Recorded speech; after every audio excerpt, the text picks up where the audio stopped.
Hello friends, this is Megha here and welcome to viral classes. I hope आप सभी अच्छे होंगे।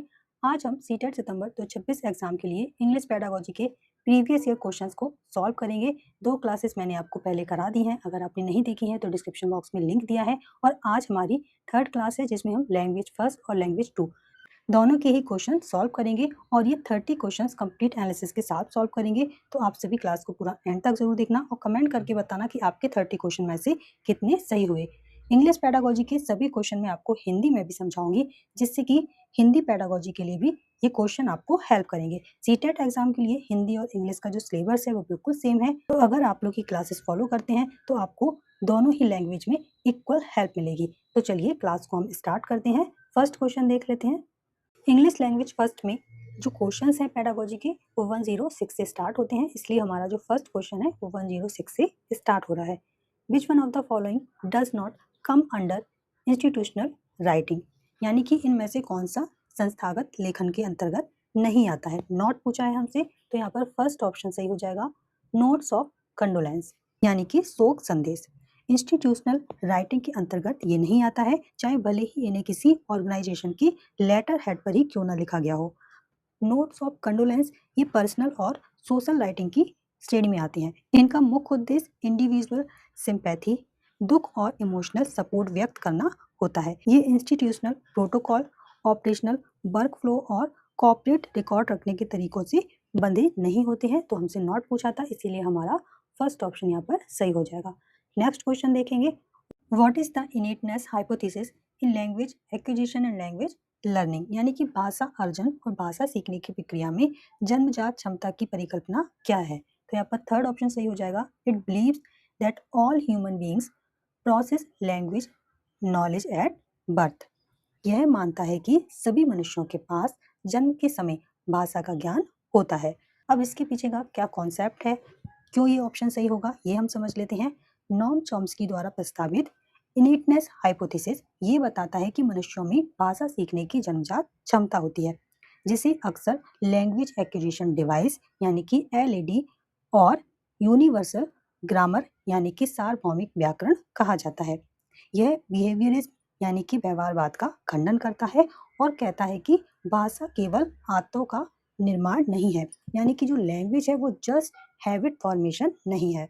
तो यहाँ पर हमारा थर्ड ऑप्शन सही हो जाएगा। बाकी के ऑप्शन भी देख लेते हैं। फर्स्ट ऑप्शन में दिया है it rejects the idea that all language have grammars and all children learn them in their own way, यानी कि यह इस बात को नकारता है कि सभी भाषाओं का व्याकरण होता है और सभी बच्चे उन्हें अपने अपने तरीके से सीखते हैं। तो ये ऑप्शन हो जाएगा गलत, क्योंकि यह सिद्धांत वास्तव में यूनिवर्सल ग्रामर का समर्थन करता है। सेकंड ऑप्शन है it beliefs that all humans being can learn language through physical drilling and conditioning। तो ये तो व्यवहारवाद से संबंधित हो गया, जो कि ड्रिलिंग पर केंद्रित है। और नॉम चॉम्स्की द्वारा प्रस्तावित इनेटनेस हाइपोथेसिस ये बिहेवियरिज्म का खंडन करता है। तो ये ऑप्शन भी गलत हो जाएगा। फोर्थ है it believes that language is learn as a result of habit formation. तो अभी हमने समझा था कि जो लैंग्वेज है वो जस्ट हैबिट फॉर्मेशन नहीं है, ये भी व्यवहारवाद का समर्थन कर रहा है। तो इसलिए ये ऑप्शन भी गलत हो जाएगा। तो यहाँ पर हमारा थर्ड ऑप्शन सही हो गया। नेक्स्ट क्वेश्चन देखेंगे। What does content oriented language inputs refer to, यानी कि यहाँ पर विषय उन्मुख भाषा इनपुट का क्या मतलब है, ये हमें बताना है। तो यहाँ पर थर्ड ऑप्शन सही हो जाएगा, language inputs that focus on information. Content oriented language का जो प्राइमरी गोल है वो है the learner to understand the information provided. तो इसका प्राथमिक लक्ष्य ये है कि शिक्षार्थी द्वारा दी गई जानकारी को समझना, इसीलिए हमारा यहाँ पर थर्ड ऑप्शन सही हो जाएगा। बाकी के ऑप्शन देख लेते हैं। Language input which focus on how language is use, तो ये रेफर करता है फंक्शनल और प्रैग्मेटिक यूज ऑफ लैंग्वेज को। सेकेंड है presentation of the inputs and it's process, ये रेफर करता है मेथडोलॉजी ऑफ टीचिंग को। फोर्थ है वोकेबलरी, प्रोनाउंसिएशन, ग्रामर्स एसेट्रा, तो ये रेफर करता है फॉर ओरिएंटेड इनपुट्स को। आई होप आपको सभी क्वेश्चन क्लियर हो रहे हैं। सभी चीज़ों को हिंदी में मैं इसलिए समझा रही हूँ जिससे कि आपकी हिंदी लैंग्वेज स्ट्रांग हो जाए। और कई सारे कैंडिडेट्स ऐसे होते हैं जिनको इंग्लिश में प्रॉब्लम आती है, कुछ वर्ड्स उनको समझ में नहीं आते हैं। अगर हम ट्रांसलेट करेंगे तो उनको आसानी होगी। तो आप लोग कमेंट करके बताना कि जो इंग्लिश पेडागोजी के मैं क्वेश्चन आपको सॉल्व करा रही हूँ ये सिर्फ इंग्लिश में समझाऊँ या आपको हिंदी भी समझनी है। आप लोग कमेंट करके जरूर बताना। और क्लास आपको अच्छी लग रही है तो लाइक जरूर करना, दोस्तों के साथ शेयर जरूर करना। नेक्स्ट क्वेश्चन देखेंगे। Which approach to language teaching advocates words and word chunks as the foundation for language learning? यानी कि भाषा शिक्षण का कौन सा तरीका शब्दों और शब्द समूह को भाषा सीखने का आधार मानता है?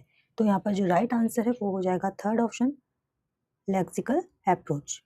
Lexical approach poses that language consists of meaningful chunks like collocations, fixed expressions rather than isolated words or abstract grammar rules। यानी कि लेक्सिकल अप्रोच यह मानता है कि भाषा अलग थलग शब्दों या अमूर्त व्याकरण नियमों के बजाय अर्थपूर्ण खंडों जैसे कि शब्दगुच्छों, निश्चित अभिव्यक्तियों से बनी होती है। और ये जो लेक्सिकल अप्रोच है ये किसने दी थी? माइकल लुईस ने। तो ये माइकल लुईस द्वारा विकसित है लेक्सिकल अप्रोच। बाकी के ऑप्शन भी देख लेते हैं।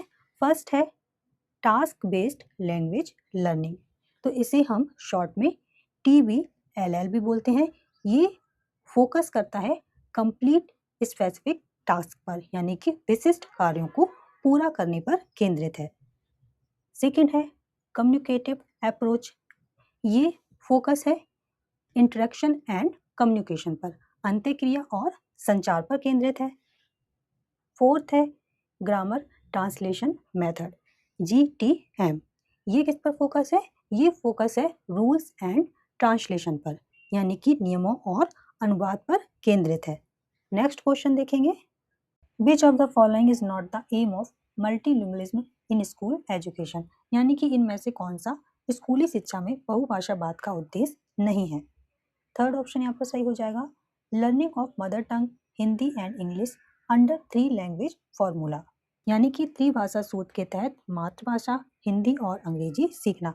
तो ये बहुभाषावाद का उद्देश्य नहीं है, क्योंकि 3 language formula is a policy multilingualism as a pedagogical strategy aim to utilize the linguistic diversity of students as a resources for learning, not just rigid fulfillment of a formula। यानी कि जो त्रिभाषा सूत्र है वो एक नीति है, एक शैक्षणिक रणनीति के रूप में बहुभाषावाद का उद्देश्य छात्रों की भाषाई विविधता को सीखने के संसाधन के रूप में उपयोग करना है, ना कि केवल एक सूत्र की कठोर पूर्ति करना। तो यहाँ पर हमारा थर्ड ऑप्शन सही हो जाएगा। बाकी के सभी ऑप्शन फर्स्ट, सेकंड और फोर्थ ये सभी क्लासेस में बहुभाषावाद को बढ़ावा देने के मुख्य शैक्षणिक उद्देश्य हैं। नेक्स्ट क्वेश्चन देखेंगे। Vani is reading an article in order to get a general overview of the text, what is her reading known as? Vani किसी लेख का समान अवलोकन करने के लिए उसे पढ़ रही है, उसके पढ़ने के इस तरीके को क्या कहा जाएगा? तो थर्ड ऑप्शन यहाँ पर सही हो जाएगा, स्किमिंग, यानी कि सरसरी तौर पर पढ़ना। Skimming is a fast reading technique use to get the gist or a general overview of the text without focusing on every detail. Skimming एक तेज पढ़ने का तरीका है जिसका उपयोग प्रत्येक विवरण पर ध्यान केंद्रित किए बिना पाठ का सार या समान अवलोकन प्राप्त करने के लिए किया जाता है। बाकी के ऑप्शन देख लेते हैं। Scanning, looking for specific information, विशेष जानकारी खोजना। इन्फ्रेंस, इन्फ्रेंस का मतलब है अंडरस्टैंड इम्प्लाइड मीनिंग, यानी कि निहित अर्थों को समझना। फोर्थ है critical reading, critical reading analysing and evaluating the text, यानी कि पाठ का विश्लेषण और मूल्यांकन करने के लिए क्रिटिकल रीडिंग की जाती है। तो आई होप आपको ये क्वेश्चन पूरी तरीके से क्लियर है। नेक्स्ट क्वेश्चन देखेंगे। Select 2 appropriate reading to promote school based assessment. School based assessment SBA focuses on decentralized evaluation, allowing teachers and school to tailor assessment, यानी कि autonomy and plan according to local context, यानी कि विद्यालय आधारित आकलन विकेंद्रीकृत मूल्यांकन पर केंद्रित है जो शिक्षकों और स्कूलों को आकलन तैयार करने और स्थानीय संदर्भ के अनुसार योजना बनाने की अनुमति देता है। अब यहाँ पर अपने हम ऑप्शन देख लेंगे। ए है it helps in the promotion of autonomy among both learners and teachers. तो ए यहाँ पर सही हो जाएगा। बी है it gives scope for the school to plan on their own. तो यहाँ पर बी भी सही हो जाएगा। फर्स्ट ऑप्शन यहाँ पर सही हो जाएगा, A and B. Next question देख लेते हैं। Which educational philosophy advocate the following? Learning environments such as real world setting or case based learning are used instead of predetermined sequences of instructions। तो यहाँ पर राइट आंसर हो जाएगा second, constructivism. Constructivism emphasize that learners build their own knowledge through experiences. It favors authentic real world context and case studies over rote pre-planned sequences. It means रचनावाद इस बात पर जोर देता है कि विद्यार्थी अनुभवों के माध्यम से अपना ज्ञान स्वयं बनाते हैं। यह रटे रटाई अनुक्रमों के बजाय प्रमाणिक वास्तविक दुनिया के संदर्भों और केस स्टडी का पक्ष लेता है। तो सेकंड ऑप्शन यहाँ पर सही हो गया। नेक्स्ट क्वेश्चन देखेंगे। राहुल, ए learner of class 6 while learning the new grammatical form, is able to connect what he has already learned. Which of the following strategy come from this? यानी कि कक्षा 6 का छात्र राहुल व्याकरण का नया नियम सीखते समय जो उसने पहले सीखा है उसे वह उससे जोड़ पाता है। इसमें से कौन सी रणनीति इससे संबंधित है? तो यहाँ पर सेकंड ऑप्शन सही हो जाएगा, cognitive strategy. Cognitive strategy involve mental process like linking new information to existing knowledge schema to facilitate learning and retention। संज्ञानात्मक रणनीति में सीखने की सुविधा के लिए नई जानकारी को मौजूदा ज्ञान यानी कि स्कीमा से जोड़ने जैसी मानसिक प्रक्रियाएं शामिल हैं। तो यहाँ पर सेकेंड ऑप्शन सही हो जाएगा। नेक्स्ट क्वेश्चन देखेंगे। A teacher of class 7 reads out the short text of 7 sentences. Then she asked her learners to listen to it carefully and recreate the text nearer to it, not exactly the same text. What is this strategy known as? तो यहाँ पर एक class 7 की teacher है जो 7 वाक्यों का छोटा टेक्स्ट पढ़ती है। फिर वे अपने स्टूडेंट से इसे ध्यान से सुनने के लिए कहती है और टेक्स्ट के करीब बिल्कुल वैसा ही टेक्स्ट नहीं लेकिन लगभग बिल्कुल वैसा ही टेक्स्ट फिर से लिखने के लिए कहती है। इस स्ट्रेटजी को क्या कहते हैं? तो यहाँ पर राइट आंसर हो जाएगा पैराग्राफ डिक्टेंशन। फोर्थ ऑप्शन यहाँ पर सही हो जाएगा। पैराग्राफ डिक्टेंशन को डिक्टोग्लॉस भी कहते हैं। तो आप लोग याद रखना, अगर डिक्टोग्लॉस दिया है तो डिक्टोग्लॉस सही होगा। पैराग्राफ डिक्टेंशन लिखा है तो ये भी सही है।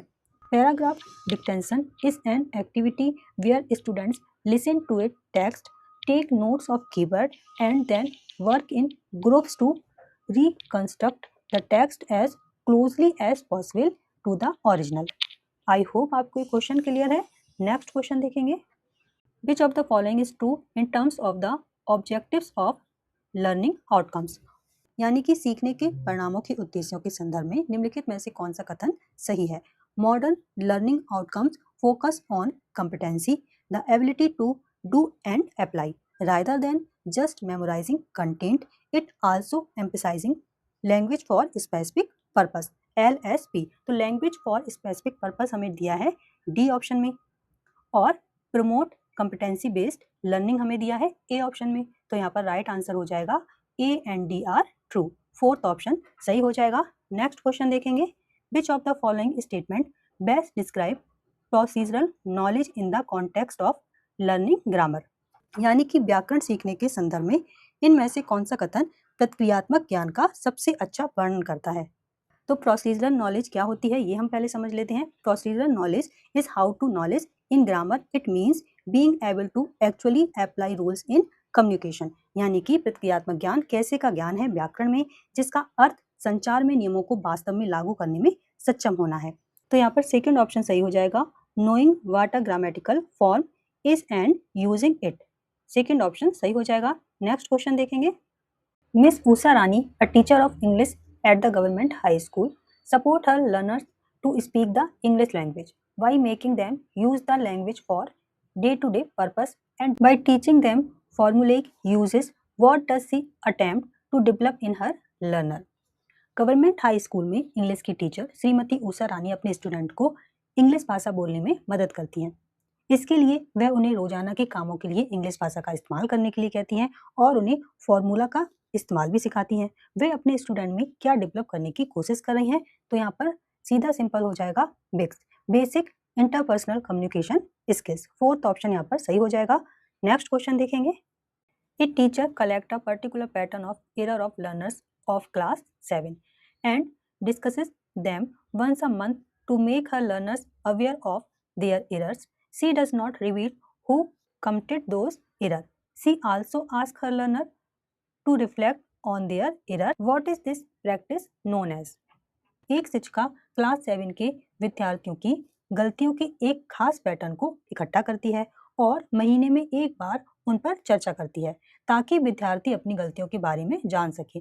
वह यह नहीं बताती है कि गलती किसने की थी। वह विद्यार्थियों से अपनी गलतियों पर विचार करने के लिए भी कहती है।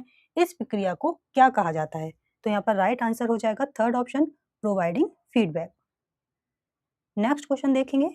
Words that we recognize when we hear और see them are known as. जिन शब्दों को हम सुनते या देखते ही पहचान लेते हैं उन्हें क्या कहते हैं? राइट आंसर हो जाएगा third option, receptive vocabulary. I hope आपको सभी क्वेश्चन क्लियर हैं। अगर आपको क्लास अच्छी लग रही है तो लाइक जरूर करना, दोस्तों के साथ शेयर जरूर करना, और अगर आपको किसी भी क्वेश्चन में कोई डाउट या कंफ्यूजन होता है तो आप सभी कमेंट करके पूछ सकते हैं। तो अभी तक हम जो क्वेश्चन सॉल्व कर रहे थे ये लैंग्वेज फर्स्ट के थे। अब हम सॉल्व करेंगे लैंग्वेज सेकंड के इंग्लिश पेडागोजी के 15 क्वेश्चन। तो चलिए फर्स्ट क्वेश्चन देख लेते हैं। A teacher gives the following assignment to her student of class 8। What type of writing would this be describe as? यहाँ पर थोड़ी मिस प्रिंट है, मैं आपको बोल रही हूँ तो आई होप आपको समझ में आ गया होगा। In pairs brainstorm, jot down ideas and develop them into a good write up given two arguments in favour and two against the topic. Students do not need to have print book any more. यानी कि एक शिक्षिका class 8 के अपने छात्रों को निम्नलिखित कार्य देती है। इस प्रकार के लेखन को किस रूप में वर्णित किया जाएगा? जोड़ियों में विचार मंथन करें, विचारों को लिखें और उन्हें विषय के पक्ष में 2 तर्क और विपक्ष में 2 तर्क देते हुए एक अच्छे लेखन में विकसित करें। छात्रों को अब मुद्रित पुस्तिकाओं की आवश्यकता नहीं है। तो यहाँ पर हमें दिया है 2 arguments in favour and 2 against the topic. तो इस तरह की जो स्ट्रेटजी होती है उसको क्या बोलते हैं? तो यहाँ पे थर्ड ऑप्शन सही हो जाएगा, डिस्कर्सिव राइटिंग। डिस्कर्सिव राइटिंग वह लेखन शैली है जिसमें किसी विषय पर संतुलित रूप से दोनों पक्ष यानी कि इन फेवर और अगेंस्ट दोनों ही तर्कों को प्रस्तुत किया जाता है और लास्ट में कंक्लूजन भी निकाला जाता है। तो यहाँ पर छात्रों को पक्ष में और 2 विपक्ष में 2 तर्क देने को कहा गया है, इसीलिए डिस्कर्सिव राइटिंग हो जाएगा। बाकी के ऑप्शन भी समझ लेते हैं। फर्स्ट है पर्सनल राइटिंग। तो personal writing focus on expressing personal feeling, for example diaries और ऑटोबायोग्राफिकल एक्सपीरियंसेस। व्यक्तिगत भावनाओं और अनुभवों को लिखना। यहाँ पर आर्गुमेंट की कोई रिक्वायरमेंट नहीं है तो इसलिए हमारा फर्स्ट ऑप्शन नहीं होगा। सेकेंड है expository writing. Expository writing used to explain, inform और describe a specific topic using facts, statistic and example. यानी कि तथ्यों और उदाहरणों के द्वारा किसी विचार को स्पष्ट करना। यह सूचनात्मक होता है परंतु इसमें अनिवार्य रूप से पक्ष विपक्ष की तुलना नहीं होती है, तो इसीलिए हमारा सेकंड ऑप्शन भी नहीं होगा। फोर्थ है descriptive writing. Descriptive writing focuses on detailing characters, places और object with sensory images and details. विशेषताओं, दृश्यों या वस्तुओं का सजीव चित्रण करना। आई होप ये क्वेश्चन आपको पूरी तरीके से क्लियर है। नेक्स्ट क्वेश्चन देखेंगे। Which of the following is true of the innateness hypothesis of language acquisition and language learning. यानी कि भाषा अर्जन और भाषा अधिग्रहण के सहजता सिद्धांत इनेटनेस हाइपोथेसिस के बारे में निम्नलिखित में से कौन सा कथन सही है? तो यहाँ पर बात किसकी हो रही है? इनेटनेस हाइपोथेसिस की, जो कि किसने दिया है? नॉम चॉम्स्की ने। Innateness hypothesis argues that humans are biologically programmed to acquire language. Children possess an innate cognitive system or language faculty, often referred to as universal grammar or language acquisition device, that makes language acquisition possible with minimal environmental exposure. यानी कि Noam Chomsky द्वारा प्रतिपादित सहजता जन्मजात सिद्धांत innateness hypothesis का मानना है कि बच्चे भाषा सीखने की जन्मजात क्षमता यानी कि लैंग्वेज एक्विजिशन डिवाइस एलईडी के साथ पैदा होती हैं। इसीलिए बच्चों के मस्तिष्क में मौजूद जैविक भाषा क्षमता यानी कि लैंग्वेज फैकल्टी ही भाषा को ग्रहण करने और उत्पन्न करने के लिए जिम्मेदार होती है। तो यहाँ पर फोर्थ ऑप्शन सही हो जाएगा, language faculty present in children in responsible for the production and acquisition of language in children. बाकी के ऑप्शन भी समझ लेते हैं। फर्स्ट ऑप्शन है efforts of the parents peer and those near to the children as well as the environmental are responsible for language acquisition. तो यहाँ पर बात किसकी हो रही है, सोशल इंस्ट्रक्शंस की, जबकि हमसे किस बारे में पूछा है, इनेटनेस हाइपोथेसिस। तो ये ऑप्शन सोशल इंटरेक्शन थ्योरी को प्रेजेंट कर रहा है, लाइक वाइगोत्स्की की थ्योरी को रिप्रेजेंट कर रहा है। तो ये ऑप्शन सही नहीं होगा। सेकंड है language is unique only to humans and only human who can speak a language. तो ये एक समान कथन है, सिद्धांत का मूल अंग नहीं है, तो ये ऑप्शन भी नहीं होगा। थर्ड है language faculty present in children makes them conceive language through intense practice and drilling. तो ये ऑप्शन बिहेवियरिस्ट थ्योरी को रिप्रेजेंट कर रहा है, लाइक स्किनर। तो ये ऑप्शन भी सही नहीं होगा। तो यहाँ पर हमारा फोर्थ ऑप्शन सही हो जाएगा। आई होप आपको सभी चीजें समझ में आ रही हैं। अगर आपको किसी भी क्वेश्चन में कोई डाउट या कंफ्यूजन होता है तो आप सभी कमेंट करके पूछ सकते हैं। नेक्स्ट क्वेश्चन देखेंगे, which one of the following are bottom up listening activities. Bottom up processing is a language learning approach where listener assemble meaning from the smallest unit of language up to the whole. It focuses strictly on decoding discrete linguistic elements like phonemes, individual words, and grammatical structures rather than relying on prior context. तो जो bottom up process है यानी कि नीचे से ऊपर की ओर, ये भाषा सीखने का एक ऐसा तरीका है जिसमें सुनने वाला भाषा की सबसे छोटी इकाइयों से लेकर पूरी भाषा तक का अर्थ समझते हैं। यह पहले से संदर्भ पर निर्भर रहने के बजाय खास भाषाई तत्वों जैसे कि ध्वनि इकाई, फोनीम्स, अलग अलग शब्दों और व्याकरणीय संरचनाओं को समझने पर पूरी तरीके से ध्यान केंद्रित करता है। तो यहाँ पर सेकेंड ऑप्शन हमारा सही हो जाएगा, summarising listening to the whole message and applying the background knowledge. Next question देखेंगे, what does pedagogical realization of materials means in language teaching? तो pedagogical realization of material क्या है ये हम पहले समझ लेते हैं। pedagogical realization of materials refers to designing textbook, worksheet and resources in way that pedagogical theories like task based learning or communicative language teaching are built directly into them. This allows the teacher to naturally adopt and execute that pedagogy through the materials themselves. तो pedagogical realization of material वह process है जिसमें शैक्षणिक सिद्धांतों जैसे कि गतिविधियों के जरिए सीखना, इसको पाठ्य पुस्तकों या सामग्रियों में इस प्रकार पिरोया जाता है कि एक समान शिक्षक भी बिना किसी विशेष कठिनाई के उस विधि या दृष्टिकोण को अपनी कक्षा में लागू कर सके। तो यहाँ पर जो राइट आंसर है वो हो जाएगा second option, embedding the pedagogy into the material to enable the teacher to adapt the pedagogy. तो सेकेंड ऑप्शन यहाँ पर सही हो गया। नेक्स्ट क्वेश्चन देखेंगे, all learners in school begin their education in the mother tongue and move on to add many more language as they move forward in school. What is this known as in language in education policy? यानी कि school में सभी शिक्षार्थी अपनी शिक्षा मातृभाषा में शुरू करते हैं और जैसे जैसे वे स्कूल में आगे बढ़ते हैं वे कई और भाषाएं जोड़ते जाते हैं। भाषा शिक्षा नीति में इसे किस रूप में जाना जाता है? तो यहाँ पर फोर्थ ऑप्शन सही हो जाएगा, mother tongue based multilingualism. Fourth option सही हो जाएगा। नेक्स्ट क्वेश्चन देखेंगे, Sandhya reads an article on machine learning to find some information. What is her reading known as? तो यहाँ पर फोर्थ ऑप्शन सही हो जाएगा, स्कैनिंग।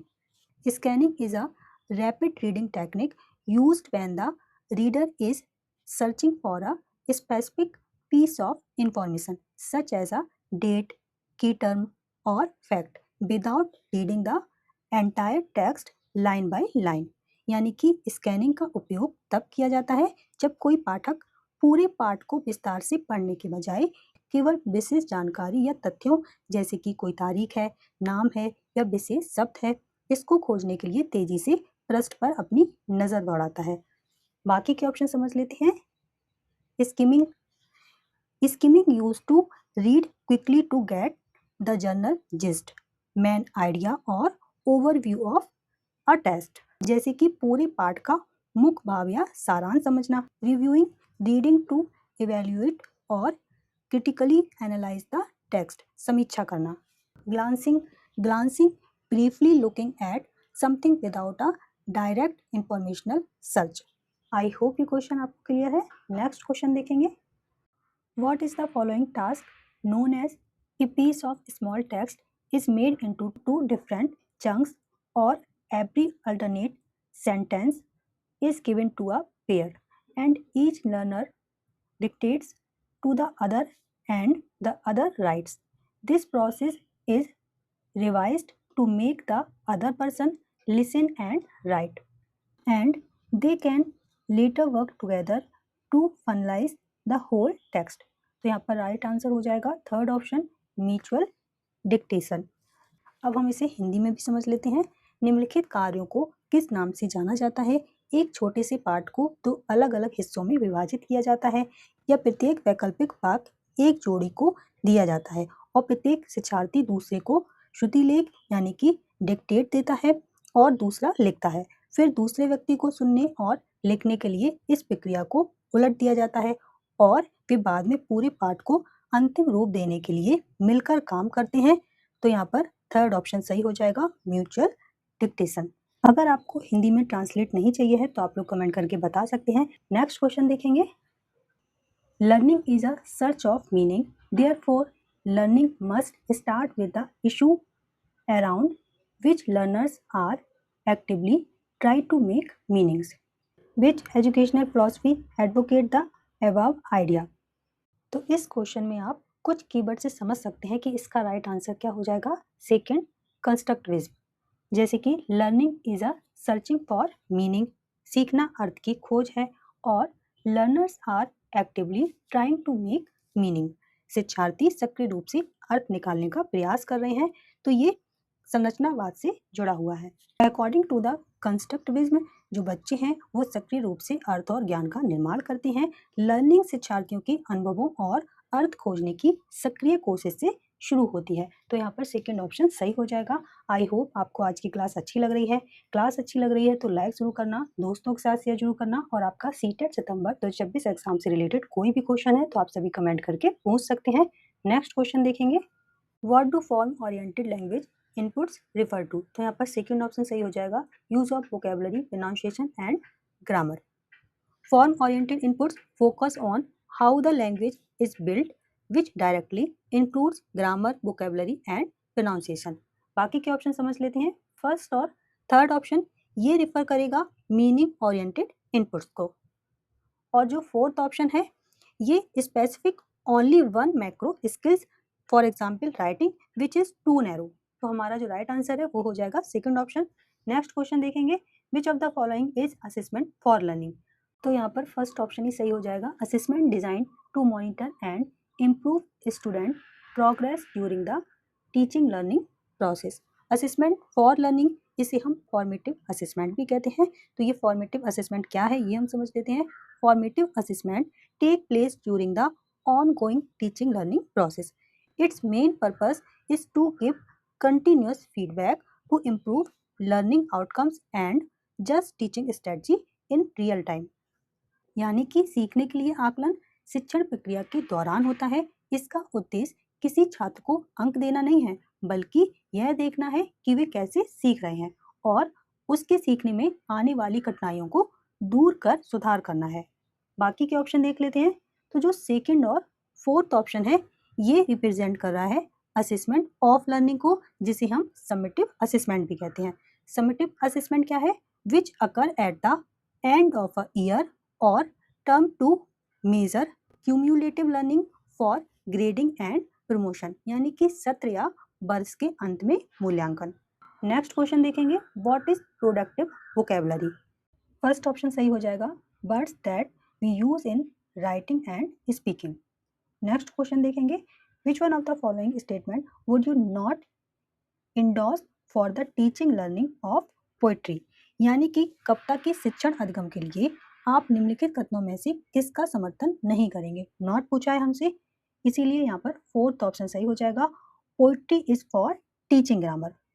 बाकी के तीनों ऑप्शन पॉजिटिव हैं। कविता के विषय में फोर्थ ऑप्शन सही नहीं है, यानी कि जो कविता है उसका उपयोग व्याकरणीय नियम सीखने के लिए नहीं किया जाता है। हमसे नॉट पूछा था, इसीलिए फोर्थ ऑप्शन यहाँ पर सही हो जाएगा। नेक्स्ट क्वेश्चन देखेंगे, the language used in the classroom in the various content area of the teacher present and interact with student, what is this language skill known as. तो यहाँ पर फोर्थ ऑप्शन सही हो जाएगा, cognitive academic language proficiency.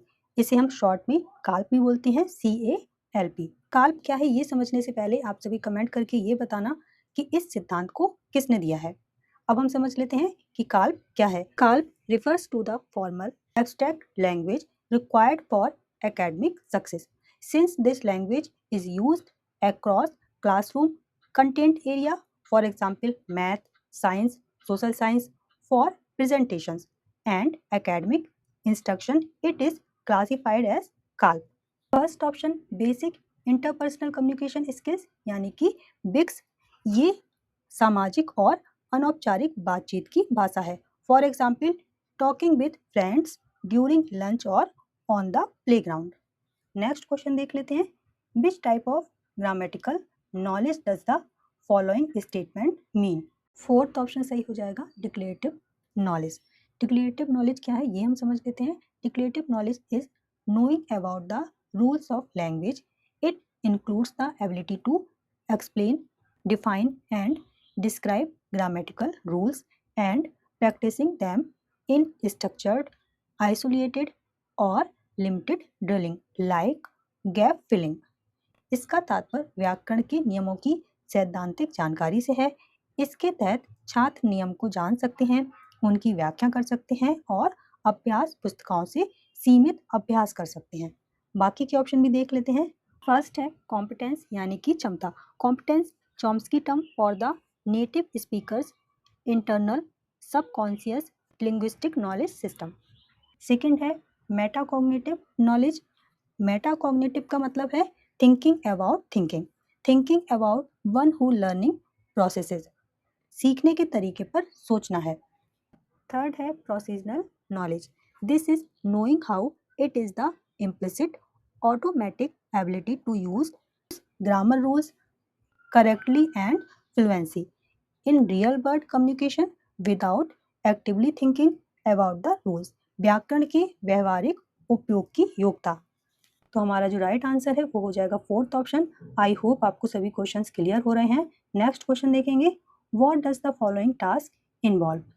Learners are given a hotel menu and they have to order food for 4 people for an amount of rupees 1800. One is a vegetarian and other one is allergic to mushroom. They have to keep rupees 70 for auto rickshaw to go back hotel. Learners are speaking about what they will order, their preferences and keeping the money to get back to the hotel. तो यहाँ पर सीधा सा हो जाएगा higher order thinking scale, जिसे हम short में हॉट्स भी बोलते हैं। तो फर्स्ट ऑप्शन यहाँ पर हमारा सही हो जाएगा। आई होप आज की क्लास आपको अच्छी लगी होगी। क्लास अच्छी लगी है तो लाइक ज़रूर करना, दोस्तों के साथ शेयर जरूर करना और आप सभी कमेंट करके ज़रूर बताना कि 30 क्वेश्चन में आपके कितने सही हुए। अगर आपको किसी भी क्वेश्चन में कोई डाउट या कन्फ्यूजन होता है तो आप सभी कमेंट करके पूछ सकते हैं। सीटेट सितंबर 2026 एग्जाम से रिलेटेड कोई क्वेश्चन है तो भी आप कमेंट करके पूछ सकते हैं। अब हम मिलेंगे नेक्स्ट क्लास में, तब तक बाय बाय, टेक केयर।